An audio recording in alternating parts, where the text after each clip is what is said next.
My ex from 15 years ago called me and said, "I need you to donate your kidney to me." I laughed at her. "Ask someone else. Your body hasn't rejected an organ in 15 years anyway." I went to hang up, but she quickly spoke. "It's not for me," her voice cracked. "It's for my son. He's 9, please." I felt bad for maybe 4 seconds. Then I remembered who I was talking to. "Celeste, I'm sorry about your kid, but no, I'm not doing that." She hung up. An hour later, someone knocked on my door. It was Celeste, and my brother Lennox was with her. "We need to talk," Lennox said, pushing past me into my apartment. Celeste followed, crying. "Lennox, what are you doing here?" I asked. "Helping someone who actually needs help," he shot back. They spent the next hour tag-teaming me, Celeste crying about her dying son, Lennox calling me a heartless coward. Every time I asked why he was here, he diverted the subject to me being selfish. Finally, after a million no's, Celeste looked me dead in the eye and said, "You're going to donate whether you like it or not." Over the next week, they kept ambushing me together.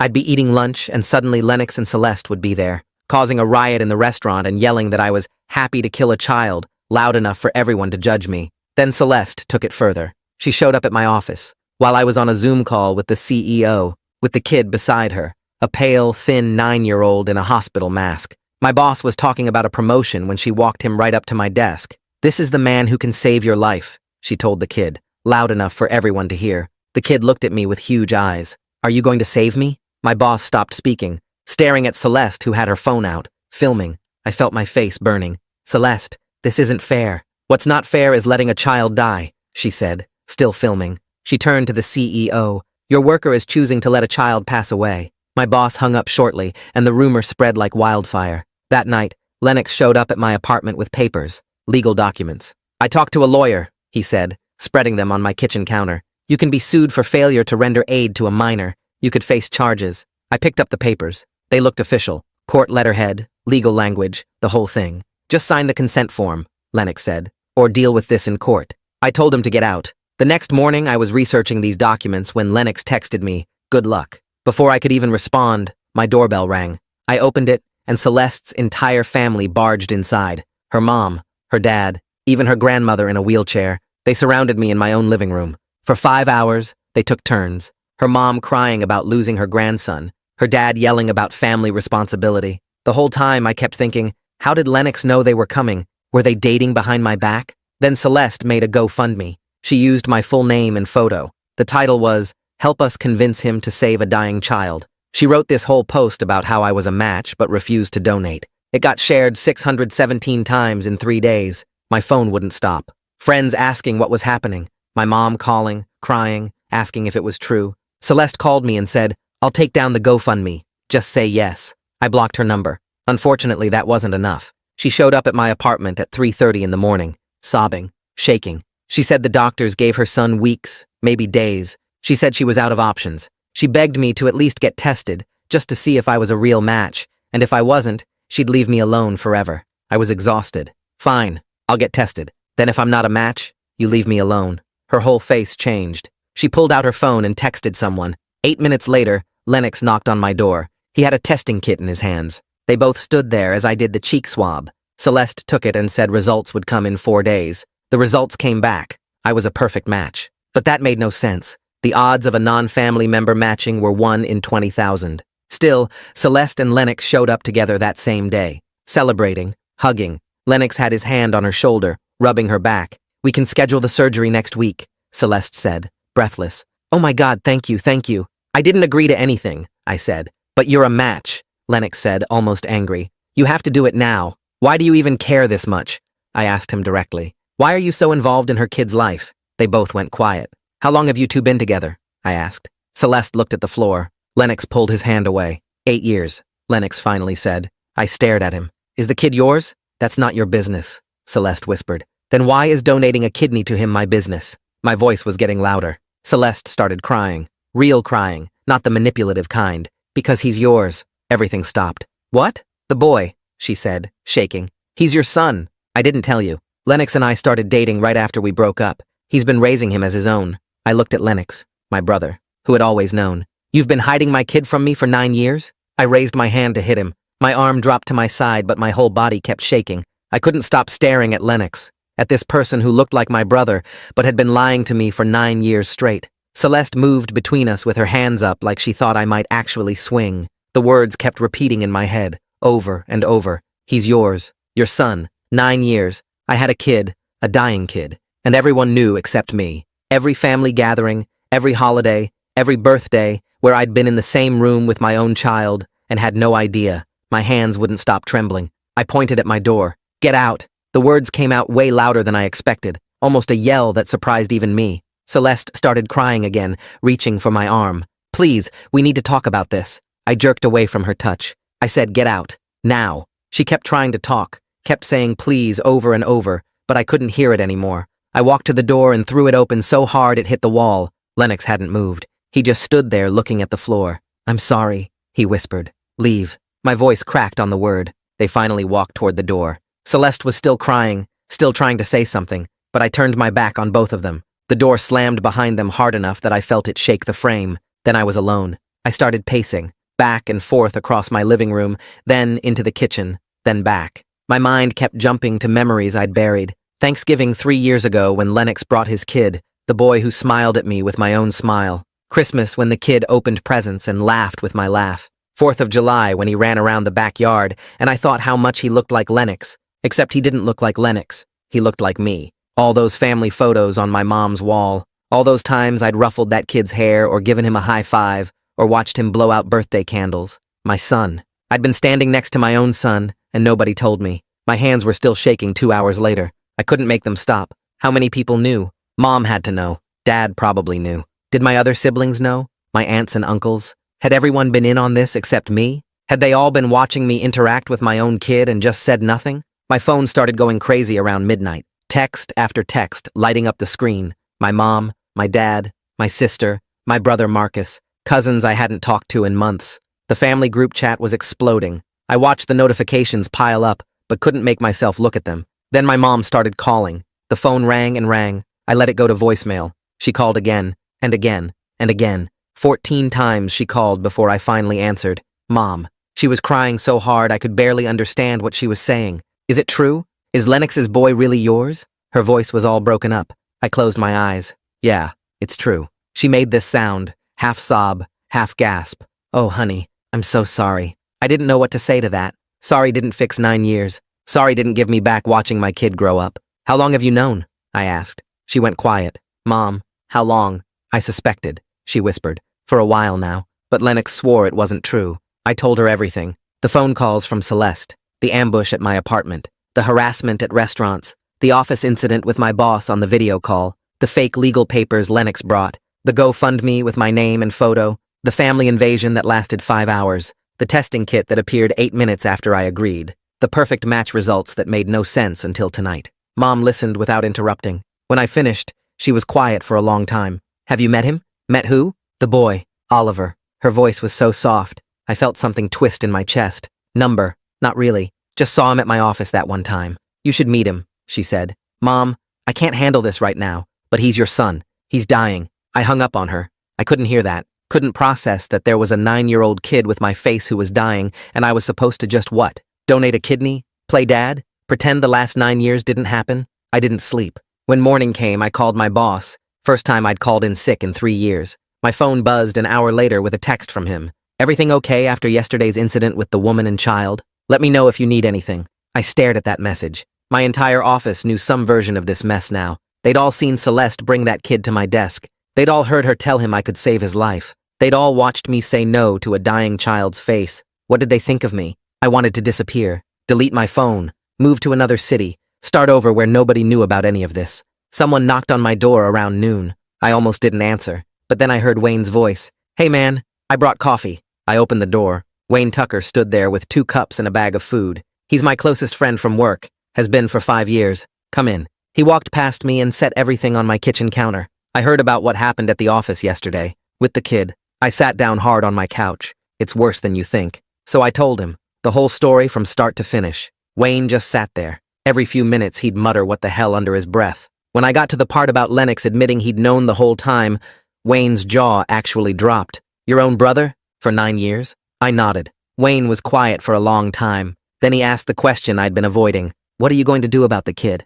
I don't know. My voice came out flat. I'm still trying to process that I have a son. A dying son. Wayne leaned forward. Look, I get it. This is messed up. Like, really messed up. But there's a 9-year-old kid who needs help, and you're the only one who can save him. I put my head in my hands. Everyone keeps saying that. Like it's simple. Like I should just forget about 9 years of lies. It's not about forgetting, Wayne said. It's about a kid who didn't ask for any of this. He didn't lie to you. He doesn't even know you exist. He's just sick and dying. I looked up at Wayne. You think I should do it? He met my eyes. I think you need to figure out if you can live with yourself if you don't. My dad showed up that evening without calling first. I opened the door and he walked right in. His face was red. Dad, we need to talk. He wasn't asking. I've been on the phone with Lennox all day. And Celeste. And your mother. I crossed my arms. And? Dad's voice got louder. And I'm trying to understand how my son could hide something like this from his own brother, from his whole family. I felt some of the tension leave my shoulders. You're mad at him. Of course I'm mad at him. Dad started pacing the same path I'd worn into my carpet the night before. I always thought something was weird about how fast he and Celeste got together after you two broke up, but I never imagined this. He stopped and looked at me. 9 years. He looked me in the eye at Christmas and Thanksgiving and birthdays and lied. Lennox called me this morning, Dad said. His voice got quieter, crying, begging me to convince you to help. I waited. He admitted everything. Said Celeste told him she was pregnant right after you two split. Said she didn't want you to know. Said he agreed to raise the boy as his own because he loved her and wanted to be a father. Dad's voice cracked on the last word. I watched my father's face crumble. One of my sons lied to this family for 9 years, and now the other son has to decide if he's going to save a child's life. How am I supposed to process that? I didn't have an answer. Neither of us did. We just stood there in my apartment while the weight of it all pressed down on us. Dad stood there for another minute before he grabbed his coat from my couch. He walked to the door and turned back to look at me. His eyes were red and tired. He opened his mouth like he wanted to say something else, but nothing came out. Then he just nodded once and left. I heard his footsteps in the hallway getting quieter until my apartment was silent. I sat down on my couch and stared at the wall. My phone buzzed with another text from someone in my family, but I didn't look at it. I couldn't deal with anyone else's opinions right now. Around 10 that night, I gave up trying to sleep and opened my laptop. I typed in kidney donation and started reading. The first website was from a medical center, and it had a whole section about living donors. I learned that you could live a normal life with 1 kidney, because 1 kidney could do the work of 2, but the surgery itself had risks. Bleeding, infection, blood clots, damage to nearby organs. The recovery time was 6 to 8 weeks before you could go back to normal activities. I clicked on another site that talked about long-term effects. Most donors did fine, but there was a small chance of high blood pressure or kidney disease years later. Some donors had chronic pain at the surgery site. I kept reading for hours, my eyes burning from the screen. Every website said the same thing. It was generally safe, but there were risks. No surgery was completely safe. Around 3 in the morning, I found myself typing Celeste's name and GoFundMe into the search bar. Someone had archived the page before she took it down. I scrolled through it and felt sick. The title was still there at the top. Help us convince him to save a dying child. She had used a photo of me from my company website. Below that was her whole story about how I was a perfect match, but refused to help. The comments section had over 200 responses. Monster. Heartless. How can you let a child die? I hope karma gets you. Someone wrote that they hoped I got kidney disease myself, so I'd know how it felt. Another person said I should be forced to donate. A woman wrote 3 paragraphs about how her son died waiting for a transplant and how people like me were murderers. I closed the laptop and sat in the dark. These people didn't know anything about the situation. They didn't know about the lies or the manipulation or the 9 years of deception, but they were all convinced I was evil. The next morning, someone knocked on my door around 8. I was still on the couch where I'd fallen asleep. I opened the door, and my mom was standing there with a bag of breakfast food and a photo album under her arm. She walked in without asking and set everything on my kitchen counter. I could smell the coffee and bagels, but I wasn't hungry. Mom sat down at my table and opened the photo album. She patted the chair next to her. I sat down, and she turned the album so I could see. The first picture was Celeste pregnant. She was maybe 6 months along, wearing a blue dress, smiling at the camera. I'd never seen this picture before. Mom flipped the page, and there was a newborn baby in a hospital blanket. Then more pictures. The baby at maybe 6 months old, a toddler taking his first steps, a little boy at what looked like a family Christmas party, and I recognized my parents' house in the background. I looked at Mom. She had tears running down her face. She told me she'd been keeping this album separate from the others. She said she suspected the truth, but Lennox made her promise not to say anything. He told her it would destroy the family if anyone found out. I stood up fast enough that my chair scraped against the floor. I asked her how long she'd known. She said she didn't know for sure until a few days ago when Lennox admitted everything, but she'd suspected for years. She thought she was protecting everyone by staying quiet. I told her she wasn't protecting me. She wasn't protecting the kid either. We both deserved to know the truth. Mom started crying harder and said she was sorry. She said Lennox convinced her that telling the truth would tear the family apart, and she thought keeping the secret was the right thing to do. She kept saying she was sorry over and over. I sat back down because I was too tired to stay angry. Mom flipped to the back of the album and pulled out a loose photo. She slid it across the table to me. It was recent, maybe from last week. A boy in a hospital bed, pale and thin with tubes in his arm. But I could see my eyes looking back at me from that photo. My nose, even the same weird cowlick in his hair that I'd always hated on myself. Mom's voice was quiet when she said that was him now. That was my son. I picked up the photo and stared at it. This wasn't some abstract concept anymore. This was a real kid who looked like me, who had my features, who was dying while I sat here being angry. Mom asked if I would at least meet him, just once. I didn't have to decide anything about the donation, but she thought I should see him in person. I said fine, but only at the hospital with medical staff there, and it didn't mean I'd decided anything. Mom nodded fast and said she'd set it up for tomorrow. She hugged me before she left and took the breakfast food with her because I still hadn't touched it. I spent the rest of that day and all night thinking about that photo. I barely slept, just kept rehearsing what I might say to a 9-year-old who didn't know I existed. The next afternoon, I drove to the hospital. Mom had texted me the room number and floor. I found the transplant coordinator's office first because that's what Mom had arranged. The coordinator was a woman in her 40s, professional and calm. She sat me down and explained the whole process without any guilt trips or emotional manipulation. She said the child had weeks at most,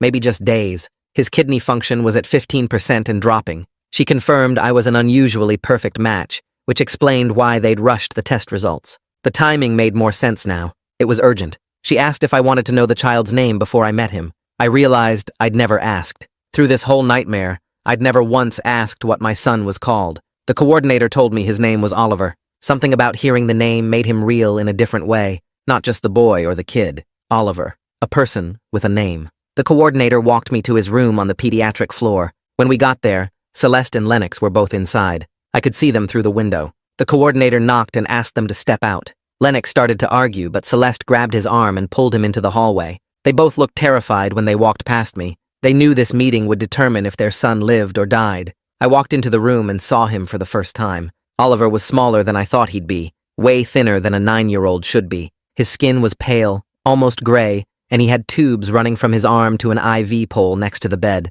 He was sitting up, playing some kind of handheld game console, his thumbs moving fast over the buttons. When the door opened, he looked up at me and smiled. It was my smile, the exact same crooked grin I saw in the mirror every morning. My chest felt tight. The coordinator stepped forward and gestured toward me. She told Oliver I was a friend who might be able to help with his situation. Oliver's smile got bigger, and he said hi in this quiet voice. I managed to say hi back even though I couldn't stop staring at his face. He had my eyes, my nose, even that stupid cowlick in his hair that I'd always hated on myself. This was real. This wasn't some abstract concept anymore. This was a kid who looked exactly like me, sitting in a hospital bed with tubes in his arm. The coordinator pulled up a chair for me and then stepped back to give us space. I sat down and asked Oliver what game he was playing. He lit up and started explaining the whole plot, talking about characters and levels and boss fights. His hands moved while he talked, showing me combos and special moves. I asked questions about the game and he answered each one,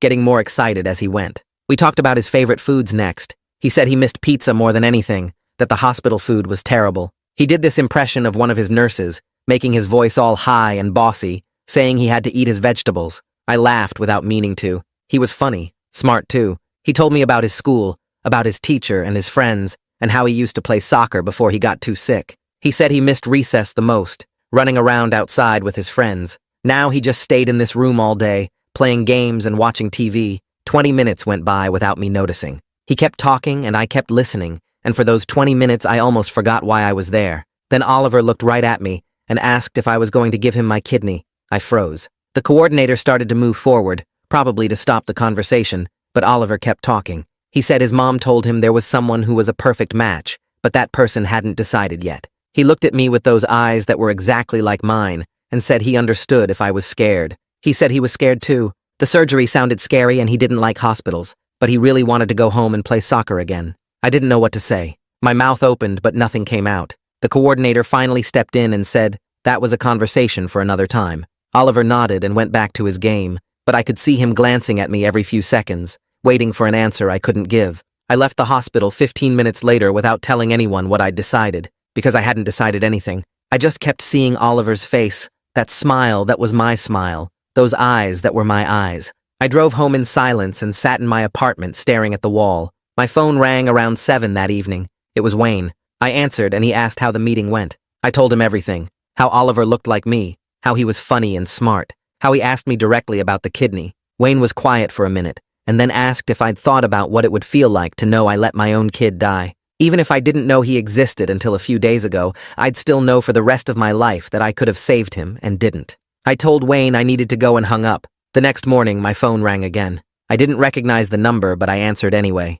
A man's voice said my name, and then identified himself as Jack Lombardi, Celeste's father. I hadn't talked to him since the breakup 15 years ago. His voice was rough, angry. He said he was mad at Celeste for lying all these years, but he was desperate. His grandson was dying, and I was the only one who could save him. Then he said he'd give me $50,000 to donate the kidney, cash, no questions asked. I felt my face get hot. I told him this wasn't about money. That insulted me more than anything else they'd done. He thought he could just buy my kidney like I was selling a car. I started to hang up, but he kept talking fast, apologizing. He said he was just scared. He'd watched Oliver suffer for months while they searched for a match. He'd seen his grandson get weaker every day. He didn't know what else to do. I told Jack that if I decided to do this, it wouldn't be because of money or pressure or manipulation. It would be because I decided it was the right thing to do, and I needed time to figure that out on my own. He went quiet, and then apologized again. He said he understood. He said he was just a terrified grandfather who couldn't stand watching Oliver die. He'd seen the kid go from playing soccer to barely being able to walk across a room. He admitted he was grasping at anything that might help. I told him I'd let them know when I made my decision, and hung up. That afternoon, I met with a lawyer to understand what my legal situation was. I needed to know where I stood regarding parental rights. The lawyer was a woman in her 40s who listened to my whole story without interrupting. When I finished, she explained that Lennox was listed as the father on Oliver's birth certificate. He'd been raising Oliver for 9 years. Legally, he had full custody. If I wanted parental rights, I'd have to prove paternity through a DNA test and then petition the court. That process could take months. She looked at me seriously and said, Oliver didn't have months based on what I'd told her about his condition. So even if I was the biological father, I had no legal rights to him right now. Then the lawyer pulled out the papers Lennox had showed me, the ones about failure to render aid. She looked them over and shook her head. She said they were completely fake. The court letterhead was wrong. The legal language didn't match any real statute. There was no law that said I had to donate an organ to anyone, not even my own child. Organ donation had to be voluntary, or hospitals wouldn't accept it. She said Lennox had basically created fake legal documents to scare me into agreeing. I felt angry all over again at the manipulation, but I also felt relieved. This meant whatever decision I made, it was truly my choice. No one could force me legally. No one could sue me. I was making this decision completely freely. I scheduled a consultation with a different transplant surgeon the next day. I wanted an independent medical opinion about the risks, not just information from the hospital where Oliver was treated. The surgeon was older, maybe in his 60s, and he was straightforward with me. He said the surgery was generally safe. Thousands of people donated kidneys every year, and most of them recovered fine. But there were risks. Complications during surgery were rare but possible. I'd need 6 to 8 weeks of recovery time before I could go back to normal activities. Long term, most donors lived completely normal lives, but there was a small increased risk of kidney disease later in life, especially if I developed diabetes or high blood pressure. He wanted me to understand all the facts before I made any decisions. The surgeon asked me about my relationship with the person who would receive the kidney. I told him the whole messy story, about Celeste and the breakup, about finding out Oliver was my son, about the 9 years of lies, about all the manipulation and pressure. He listened without saying anything, and when I finished, he was quiet for a long moment. Then he said he'd seen a lot of complicated family situations in transplant medicine over the years, but this was definitely unique. He told me that donation had to be my choice, made freely without any pressure. If the hospital ethics board thought I was forced or manipulated, they wouldn't approve the transplant. It had to be my decision, and mine alone. I thanked him for being honest, and left his office with a lot to think about. I spent the next 3 days at my apartment, avoiding everyone. Wayne called me twice a day until I finally picked up on Thursday morning. He told me hiding at home was making everything worse, and I needed to come back to work. Requested Reads is on Spotify now. Check out link in the description or comments. I argued that everyone knew something happened, and it would be awkward. He said it was already awkward, and sitting alone wasn't helping anyone. I agreed to come in Friday. My first day back felt strange. People glanced at me when I walked to my desk. Nobody asked questions directly, but I could feel them watching. Around 10, my boss called me into his office. He closed the door and asked if I needed time off to deal with the family emergency. I appreciated that he called it that instead of asking what happened. I told him I was okay to work, and he nodded and said to let him know if that changed. At lunch, I sat alone in the break room eating a sandwich. A woman from accounting I barely knew sat down across from me. She said she saw the GoFundMe before Celeste took it down. My stomach dropped. She quickly added that she didn't donate to it because the whole thing seemed manipulative. Instead, she donated to childhood cancer research in Oliver's name. I stared at her for a second, then thanked her. She smiled and said, "Not everyone believed what they read online." After she left, I sat there feeling something shift inside me. Not everyone had judged me based on Celeste's version of events. That evening, someone knocked on my door. I opened it expecting Wayne or maybe my parents. Nadine stood there alone, looking tired and sad. She asked if she could come in. I let her inside and we sat in my living room. Unlike her husband's anger or Celeste's manipulation, Nadine just seemed heartbroken. She told me she didn't know about the paternity deception until recently. She said she was ashamed of her daughter's choices. Then she asked me to please consider helping Oliver. Not for Celeste or Lennox, but for an innocent child who didn't deserve to die because adults made terrible decisions. I didn't say anything at first. Nadine pulled out her phone and asked if she could show me something. I nodded. She opened her photo app and started playing videos. The first one showed Oliver at his 5th birthday party. He was laughing and blowing out candles while other kids cheered. The second video was his first day of school. He wore a backpack almost as big as he was and waved at the camera. The third was from a soccer game last year. Oliver ran down the field and kicked the ball into the goal, then jumped up and down, celebrating. In every video, he looked full of energy and life, so different from the pale, sick child I met in the hospital.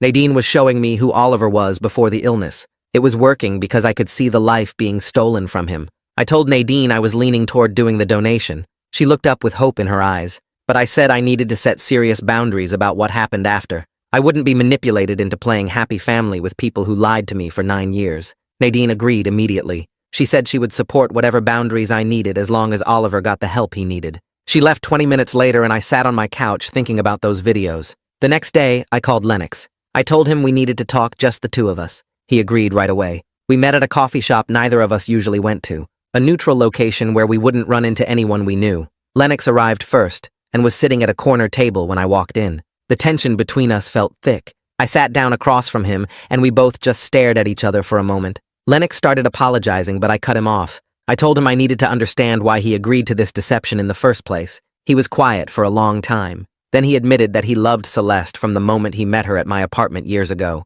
When she told him she was pregnant with my child, he saw it as an opportunity. He thought if he helped her raise the baby, she would eventually love him back. I asked him if he ever considered how wrong it was to let me miss my own child's entire life. Lennox's face crumpled, and he started crying right there in the coffee shop. He said he'd thought about it every day for 9 years, especially at big moments like Oliver's first word or first day of school. He said he convinced himself he was doing the right thing because I'd made it clear I never wanted kids, and he desperately wanted to be a father. I watched my brother cry and felt angry and sad at the same time. Lennox wiped his eyes and told me that Oliver was the best thing that ever happened to him, that he loved that boy more than anything in the world. He said he knew he didn't deserve forgiveness, but he was begging me to save Oliver's life. I told him I was considering the donation, but our relationship as brothers was permanently damaged, and I didn't know if I could ever trust him again. He nodded and said he understood. We sat there for another minute in silence, then I left. That night, I called my parents. I told them I decided to move forward with the donation process. My mom started crying immediately. My dad asked what made me decide. I told them it wasn't about forgiving Celeste or Lennox. It was about Oliver, who didn't ask to be born into this mess and didn't deserve to die because the adults in his life made terrible choices. My dad was quiet for a moment, then said he was proud of me. We talked for another hour about next steps and what the process would look like. After I hung up, I sat in my apartment feeling like I'd just made the biggest decision of my life. The next morning, I called the hospital and asked for the transplant coordinator. She answered on the second ring, and I told her I was ready to move forward with the evaluation process. Her voice shifted from professional to warm, and she said she was glad to hear from me. She explained that we needed to schedule a full medical workup for the following week, blood tests to check my kidney function and overall health, imaging scans to look at my kidney structure, a psychological evaluation to make sure I understood what I was doing, and meetings with the hospital ethics board to review the whole situation. She warned me this would take at least 2 weeks to complete all the steps. Then her voice got quieter, and she said Oliver's condition was getting worse, and she wasn't sure how much time we had. I told her to schedule everything as fast as possible. She said she'd call me back within an hour with appointment times. I spent that hour cleaning my apartment because I needed something to do with my hands. She called back and rattled off a list of dates and times. Blood work on Tuesday morning. CT scan, Tuesday afternoon. Psychological evaluation Thursday. Ethics board meeting the following Monday. I wrote everything down on a notepad and stared at the list after we hung up. This was really happening. Tuesday morning, I showed up at the hospital lab at 7:30 for blood work. The technician tied a rubber band around my arm and stuck a needle in my vein. She filled 6 different tubes with my blood while making small talk about the weather. I watched my blood flow into the tubes and thought about how soon some of it would be keeping Oliver alive. The CT scan that afternoon took longer. I had to drink this chalky liquid that tasted like metal and lie completely still in a tube while the machine buzzed around me. The technician's voice came through a speaker telling me when to hold my breath.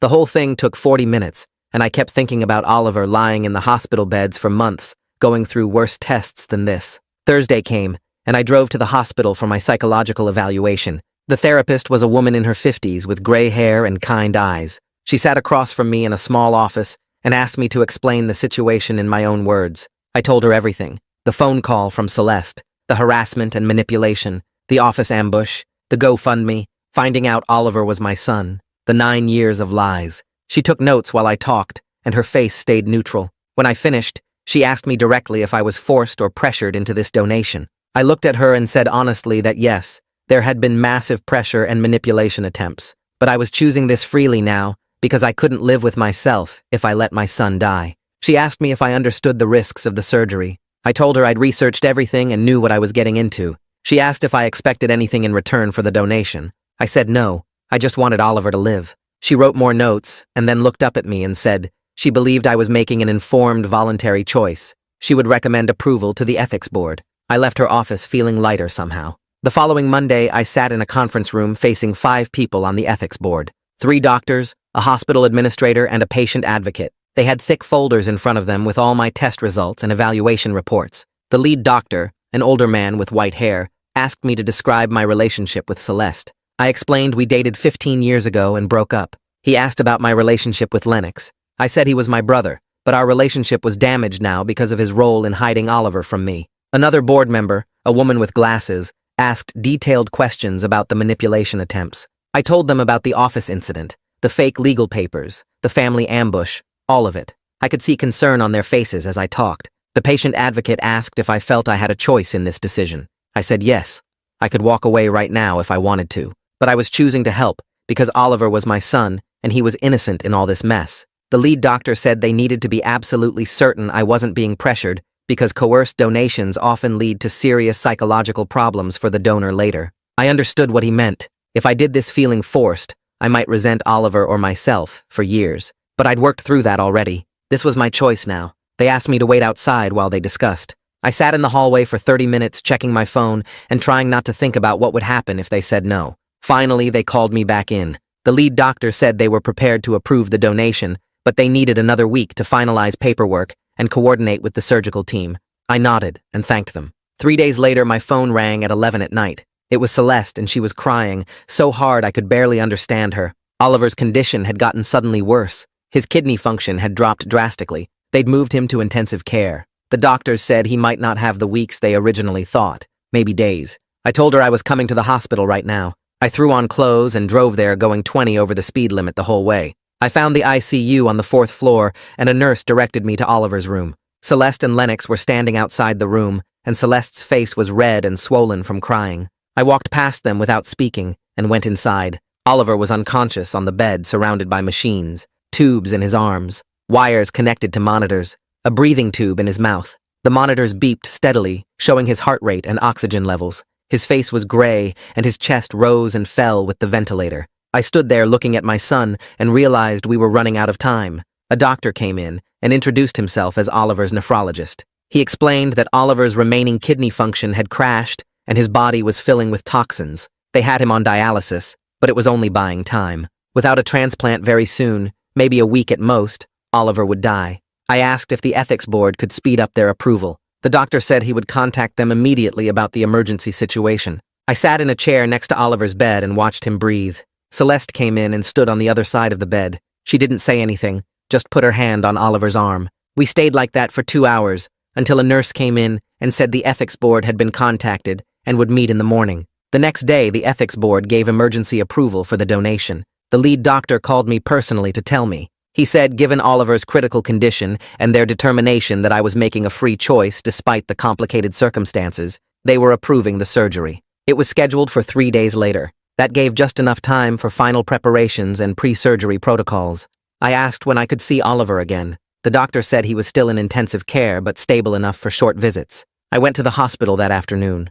Oliver was awake this time, though he looked weak and tired. I'd asked Celeste and Lennox to stay away. I wanted to talk to him alone. I pulled a chair up next to his bed and sat down. Oliver looked at me with those eyes that were exactly like mine. I told him I was going to give him my kidney. He was quiet for a moment, and then asked why I was helping him when we just met. I didn't know how to explain everything, so I just said, sometimes people help each other because it's the right thing to do. It felt like a cop-out answer, but I didn't know what else to say. He seemed to accept it, though. Oliver asked if I would come visit him after the surgery. I promised him I would. He told me he was scared of the surgery. I admitted I was scared too. We sat together for a while after that, not talking, just existing in the same space. I felt something shift inside me. This connection I didn't expect. This was my son. Regardless of all the lies and manipulation and betrayal, he mattered to me. His life mattered. I stayed until a nurse came in to check his vitals and said he needed to rest. The day before surgery, my whole family showed up at the hospital. My parents came first,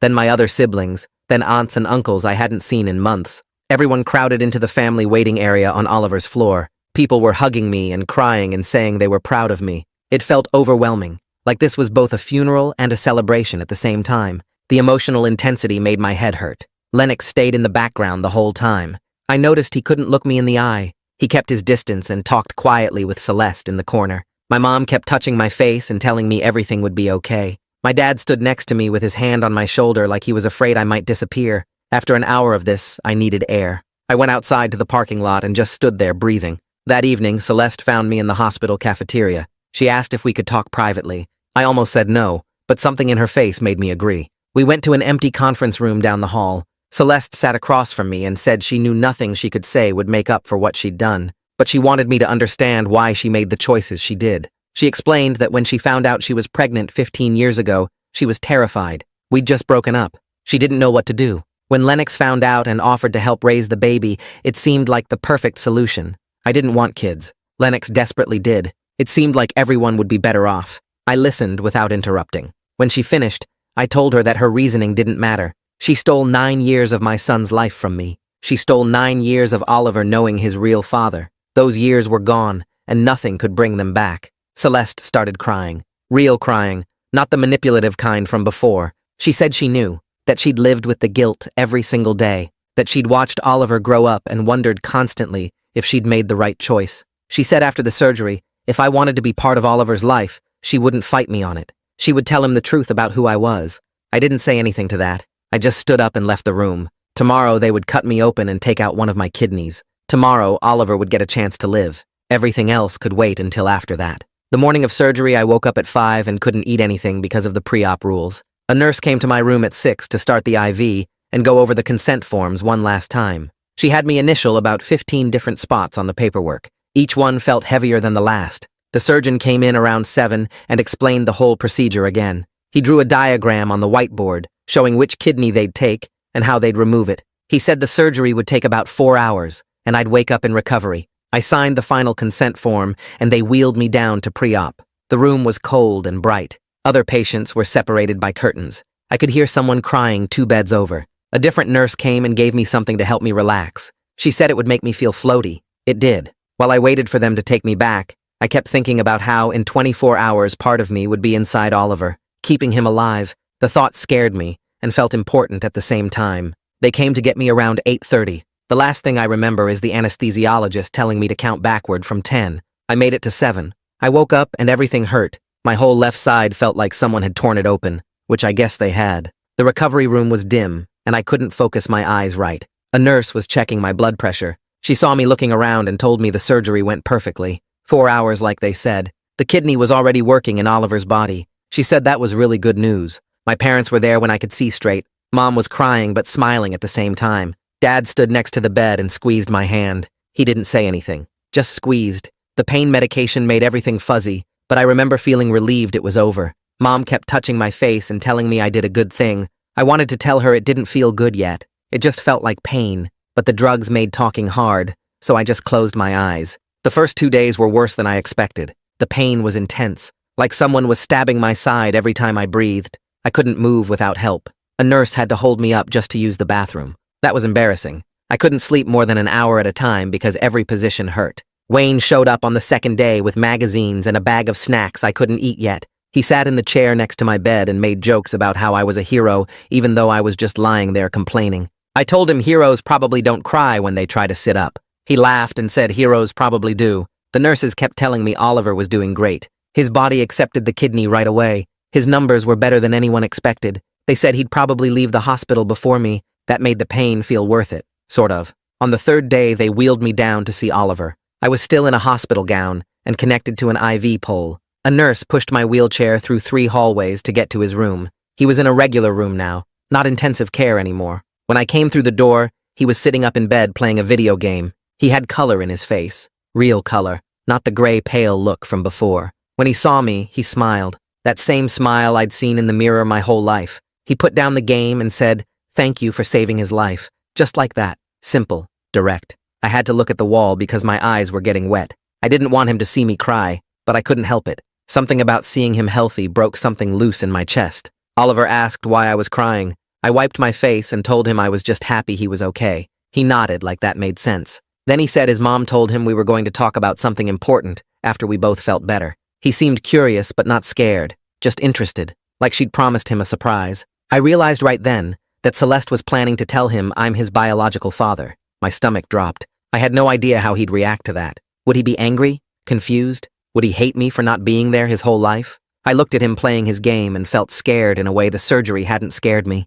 This was different. This would change everything. Over the next week, both of us kept recovering. I had physical therapy every day to help me get my strength back. A therapist would come to my room and make me walk the hallways. At first, I could barely make it to the door. By day 5, I could do 2 laps around the floor. The pain went from stabbing to a deep ache, more manageable. I could breathe without wanting to scream. The transplant team came by every morning to check on me. They were excited about how well Oliver's body was accepting the kidney. His numbers were better than they expected for this stage. They said he was already talking about going back to the school, wanting to play soccer again. The doctors kept using words like remarkable and exceptional. I just felt tired and sore. 2 weeks after surgery, Celeste and Lennox asked me to meet with a family therapist. I almost said no, but they said it was to plan how to tell Oliver the truth. I agreed, because he deserved to know. The therapist was a woman in her 40s with gray hair. She sat us down in a conference room and asked questions about Oliver, what he knew, what he didn't know, how we thought he'd react. She helped us figure out how to explain everything in a way a 9-year-old could understand.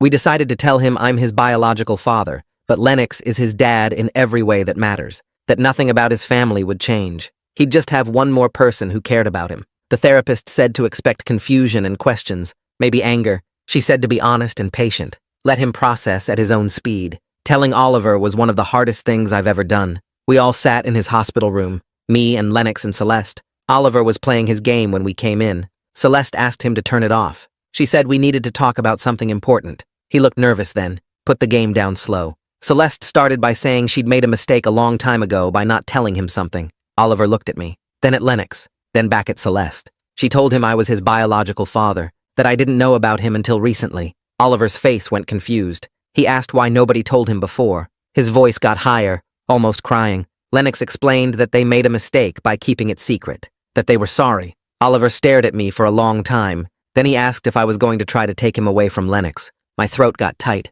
I promised him that Lennox was his dad, that nothing would change that. I said I just wanted to know him if he'd let me. Oliver didn't say anything, just looked down at his hands. Oliver didn't talk much for a few days after that. He was quiet when I visited, polite but distant. I didn't push him, just sat with him while he played games or watched TV. On the 4th day, he asked if he could call me by my first name instead of calling me Lennox's brother. I said yes. That felt like progress. Over the next week, he started testing things out. He'd ask Lennox about homework, then ask me about video games, like he was figuring out how to have 2 father figures, building something separate with me, different from what he had with Lennox. It was slow and careful, but it was happening. He'd tell me about school stuff, about his friends, About the soccer team he wanted to join when he was healthy enough. I'd listen and ask questions. We were building something. I didn't know what yet, but it was real. A month after surgery, the doctors cleared me to go back to work. I had restrictions on heavy lifting for another month. No carrying anything over 15 pounds. My boss welcomed me back and said the whole office had been following Oliver's recovery. People kept asking him how we were doing. When I got to my desk, there were cards from coworkers I barely knew. Get well soon messages. Some had donated to kidney disease research in Oliver's name. Several people stopped by my desk that first day. They said what I did was incredible, that I was brave. I didn't know what to say to that. I just felt uncomfortable, like they were seeing me as some kind of hero. But I wasn't. I was just a guy who did what felt right, what I had to do. The attention made my skin itch. I wanted to tell them it wasn't that simple, that the whole situation was complicated and messy. But I just said thank you and tried to focus on my work. A week later, Lennox texted asking if we could meet for coffee. I stared at the message for 10 minutes before responding. We met at a place neither of us usually went to, a small shop downtown with uncomfortable metal chairs. He was already there when I arrived, looking nervous and tired. We sat across from each other and didn't speak for almost 5 minutes. Finally, he asked how I was feeling after the surgery. I told him I was fine. He nodded. The silence stretched out again. I asked him why he wanted to meet. He said he thought we should try to talk regularly for Oliver's sake. I didn't want to, but I agreed. We decided on Wednesdays at 7. That first meeting lasted 20 minutes and felt like hours. The next week was the same. Awkward pauses, careful words, me getting angry about something he said, him getting defensive. But we kept showing up. By the 4th week, we could almost have a normal conversation about Oliver's soccer practice or his favorite video game. It wasn't forgiveness. It was just two people trying to exist in the same space without exploding. Sometimes I'd look at him and remember he stole 9 years from me. Other times I'd see how much he genuinely loved Oliver, and that made it slightly easier. We were building something. I didn't know what, but it was better than the hatred that had been there before. Around the same time, I sat down with Celeste at a coffee shop near her house. I told her exactly what I wanted. I wasn't trying to be Oliver's dad in the way Lennox was, but I wanted to be present for important moments. School events, doctor appointments, family gatherings. She agreed immediately. She said she'd include me in everything and promised no more manipulation or pressure about anything.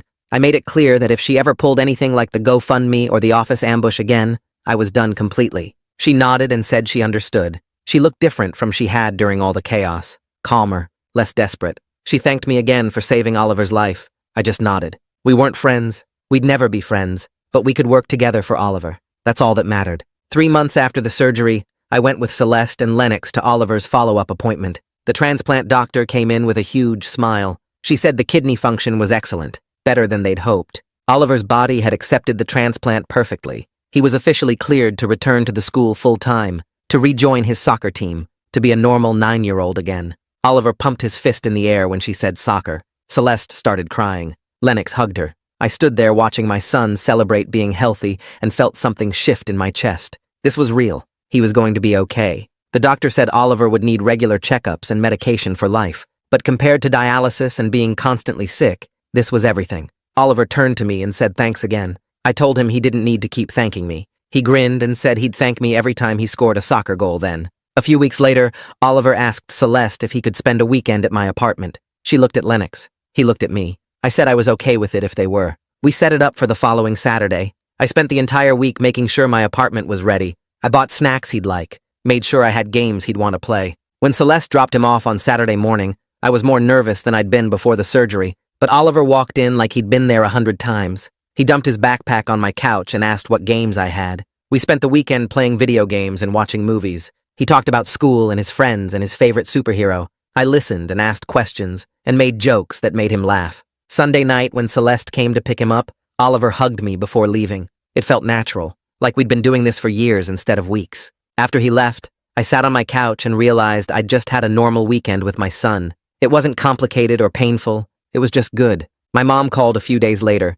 She said she wanted to have dinner with me, just the two of us. We met at a restaurant near my apartment. She looked at me for a long time before speaking. Then she apologized again for keeping the secret. I told her I understood she was in an impossible situation, that Lennox had put her there. She said she'd been watching me with Oliver over the past few months, that she could see I was really trying to build something with him. She was proud of me. My dad called the next day and said basically the same thing, that he was proud of how I'd handled everything, that I could have walked away after the donation, but instead, I chose to step up and be present in Oliver's life. Hearing that from him meant more than I expected. 6 months after the surgery, our family had found a new normal. Oliver knew the truth about everything now. He seemed comfortable having both Lennox and me in his life. I saw him twice a week, Tuesday nights for dinner at Celeste's house, Saturday afternoons for whatever activity he wanted to do. Sometimes we went to the park, sometimes we got ice cream, sometimes we just hung out at my apartment. He started introducing me to his friends as his biological dad. The first time he did it, I froze,